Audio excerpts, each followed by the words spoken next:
Magandang gabi sa bawat isa. Muli, night devotion tayo. At ngayon ay dito na tayo sa awit ni Solomon chapter 6, verse 1 hanggang 10 yung ating babasahin. Kanina, hindi ko nabasa tong verse 10 habang ako ay nagbabasa. Meron kasi akong ginagawang behind the scene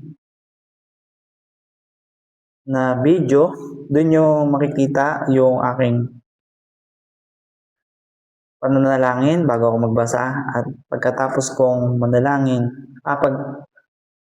tama. Bago ako manalangin, makikita nyo ako doon. Mananalangin muna ako habang ako ay nagbabasa. Kumbaga, nagde-devotion muna ako ng ako lang, aking sarili lang. Pagkatapos, kung mag-devotion ng sarili lamang, ako naman ay mananalangin ulit para doon sa pagtatapos ng aking pagdi-devotion ng ako lang. Yun, kung interesado ka dun sa aking behind the scene, ay pwede kong i-share sa iyo. Yun, ilang na-share ko lang sa inyo. At sana suportahan nyo rin ako doon sa aking ginagawang behind the scene na video. Yun, umpisa na natin. Verse 1 hanggang 10 yung ating babasahin. O babaeng napakaganda, giliw mo'y saan ba nagpunta? Ika'y aming tutulungan sa paghahanap mo sa kanya. Ang mahal kong kasintahan ay nagpunta doon sa hardin. Sa hardin, ang halamay mababango, mga tanim upang kawan ay bantayan at ang liryo ay pitasin. Ang irog ko'y akin lamang at sa kanya naman ako. Sa kanya nagpapastol ng kawan sa mga liryo. Katulad ng Jerusalem, ang ganda mong tinataglay. Tila Tirzang may pang-akit ang iyong kagandahan. Sa akin, huwag mong ititig ang mata mong mapupungay pagkat ako'y nabibighani. Pagkat ako'y nabibihag pala. Nabibihag, hindi ako mapalagay, ang buhok mong anong haba, pagkilos mo'y sumasayaw, parang kawan na naglalaro sa bundok ng Gilead. Ang ngipin mo'y kasimputi nitong tupang bagong linis, walang kulang kahit isa. Maganda ang pagkaparis, ang ganda mo'y di magawang may tago ng lubusan. Nasisinag sa belo mong kagandahang tinataglay. Ang reyna ko'y 80 ang kaluguyo. Bukod do'y marami pang di mabilang na kaluguyo na kasuyo. Ngunit, ang tangi kong mahal ay isa lamang. Kalapati ang katulad ng taglay niyang kagandahan. Nag-iisa siyang anak ng ina niyang minamahal, kaya siya'y mahal nito ng higit sa kaninuman. Tunay na siya'y mapalad. Mga dalagay nagsasabing, mga reyna't kaluguyo sa kanya ay pumupuri. Sino itong sa tingin ko ay tila bukang liwayway? Sinungalingan ng buwan.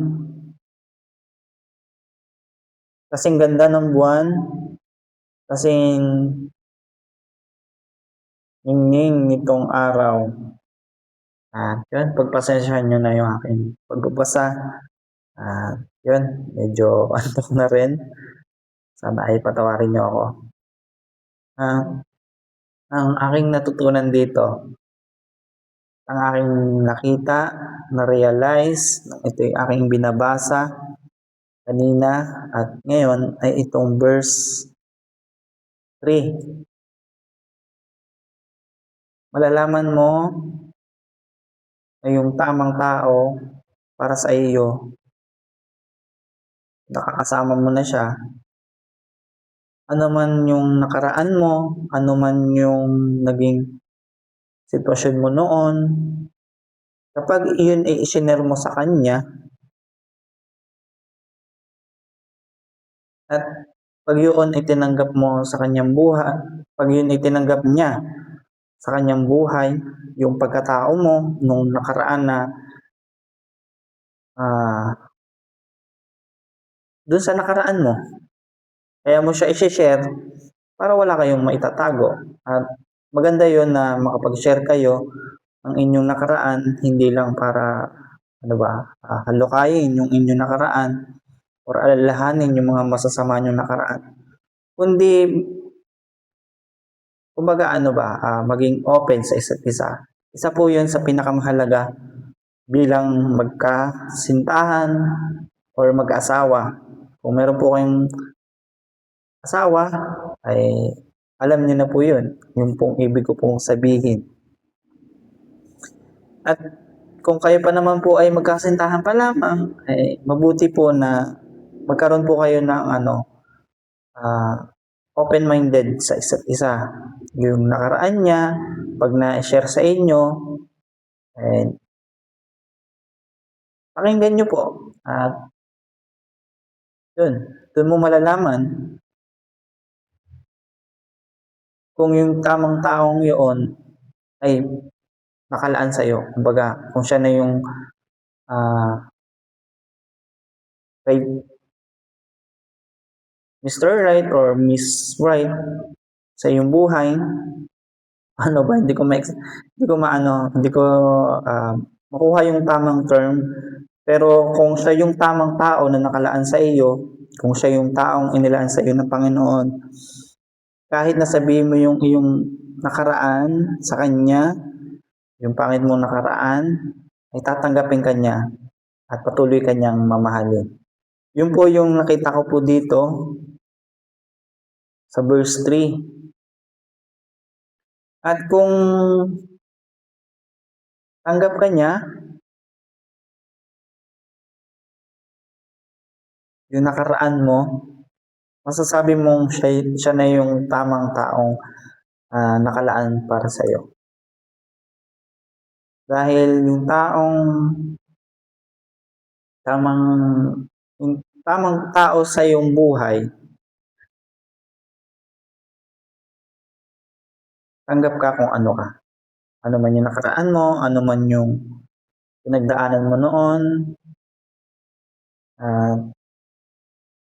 yun, handa ka niyang tulungan sa anumang bagay, anumang sitwasyon. Yun. At sana, kung yung mga nakaraan mo ay na-share mo na sa kanya, ay nawa, ay hindi mo na yun ginagawa. Kundi tinatalikuran mo na. Kumbaga, kasi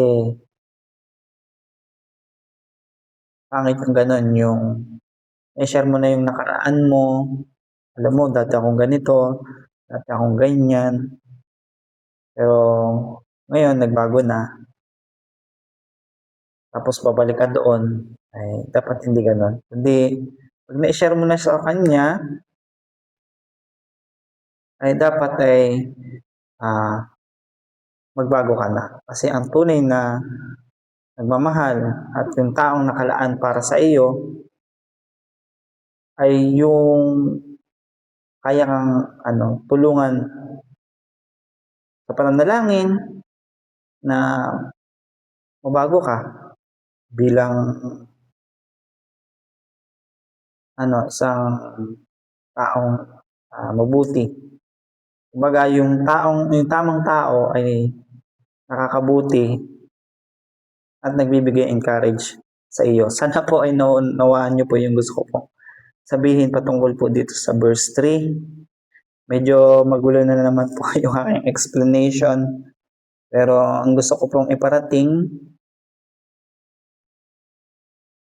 ang taong inilaan po ng Panginoon sa ating buhay